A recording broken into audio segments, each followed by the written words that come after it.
मजेदार कहानी ब्राह्मण और सांप की कहानी। लालच बुरी बला है। Please subscribe to my channel, like and share. Start.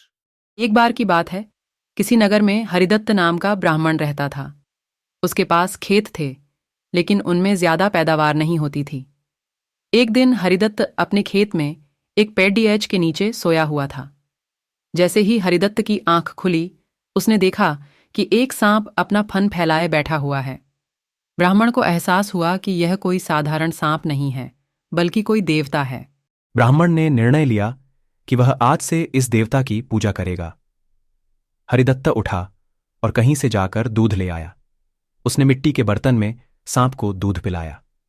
दूध पिलाते समय हरिदत्त ने सांप से क्षमा मांगते हुए कहा कि हे देव, मैं आज तक आपको साधारण सांप समझता रहा, मुझे माफ कर दीजिए।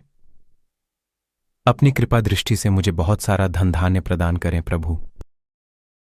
ऐसा कहकर हरिदत्त अपने घर वापस आ गया। अगले दिन जब वह अपने खेत पहुंचा, तो उसने देखा कि जिस बर्तन में उसने कल सांप को दूध पिलाया था, उसमें एक सोने का सिक्का पड्ढा हुआ है। हरिदत्त ने वो सिक्का उठा लिया।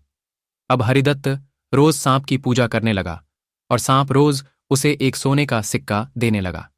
कुछ दिन बाद हरिदत्त को दूर किसी देश जाना पड्डी था, तो उसने अपने बेटे से कहा कि तुम खेत में जाकर सांप देवता को दूध पिला आना। अपने पिता की आज्ञा से हरिदत्त का बेटा खेत में गया और सांप के बर्तन में दूध रखाया। अगली सुबह जब वह सांप को दूध पिलाने गया, तो उसने देखा कि वहां सोने का सिक्का रखा हुआ है। हरिदत्त के बेटे ने वो सोने का सिक्का उठा लिया और मन ही मन सोचने लगा कि जरूर इस सांप के बिल में सोने का भंडार है। उसने सांप के बिल को खोदने का फैसला किया, लेकिन उसे सांप का बहुत डर था। हरिदत्त के बेटे ने योजना बनाई कि जैसे ही सांप दूध पीने आएगा, तो वह उसके सिर पर लाठी से वार करेगा, जिससे सांप मर जाएगा। सांप के मरने के बाद मैं तसल्ली से बिल खोदूंगा और उसमें से सोना निकालकर अमीर आदमी बन जाऊंगा। लड्डके ने अगले दिन ऐसा ही किया, लेकिन जैसे ही उसने सांप के सिर पर लाठी मारी, तो वो मरा नहीं, बल्कि गुस्से से भर उठा। सांप ने क्रोध में लड्डके के पैर में अपने विष भरे दांतों से काटा और लड्डके की उसी समय मौत हो गई। हरिदत्त जब वापस लौटा, तो उसे यह जानकर बहुत दुख हुआ। कहानी से सीख बच्चों, लालच का फल हमेशा बुरा होता है।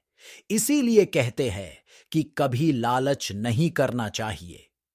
हमारे पास जो भी हमें उसी से संतोष करना चाहिए और हमेशा परिश्रम करते रहना चाहिए।